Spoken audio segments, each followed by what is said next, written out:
টি-20 বিশ্বকাপে ভারতীয় স্কোয়াডে এক পজিশনের ক্রিকেটারকে নিয়ে তুমুল প্রতিযোগিতা চলছে। বেশ কয়েকজন প্রতিযোগী থাকলেও সেখান থেকে সুযোগ পেতে পারেন কেবল দুজন। ঋষভ পন্ত আছেন সেই তালিকায়। আগের ম্যাচে দলকে জেতাতে না পারায় তার সমালোচনা হয়েছিল। সেই দাগ মুছতে এবার জোর তুললেন ব্যাট হাতে। অপরদিকে আইপিএলে সবচেয়ে খরুচে বোলিংয়ের রেকর্ড গড়েছেন মোহিত শর্মা। দিল্লির অরুণ জেটলি স্টেডিয়ামে বুধবার মুখোমুখি হয়েছে দিল্লি ক্যাপিটালস ও গুজরাট টাইটান্স। আগে ব্যাট করতে নেমে দিল্লি নির্ধারিত ওভারে 4 উইকেটে 224 রান সংগ্রহ করেছে, যেখানে স্বাগতিকদের ব্যাট হাতে সামনে থেকে নেতৃত্ব দিয়েছেন পান্ত। 204 স্ট্রাইক রেটে তিনি করেছেন 88 রান।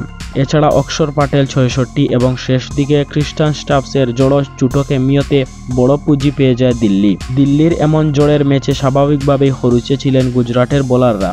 তবে সবকিছুকে চাপিয়ে গেলেন পেসার মোহিত শর্মা। 4 ওভারে উইকেট শূন্য এই বোলার দিলেন 73 রান, যা আইপিএলের এক ম্যাচে সর্বোচ্চ খরুচে বোলিংয়ের রেকর্ড। শেষমেশ পান্তের দুর্দান্ত ব্যাটিংয়ে বোর করে জিতে যায় দিল্লি।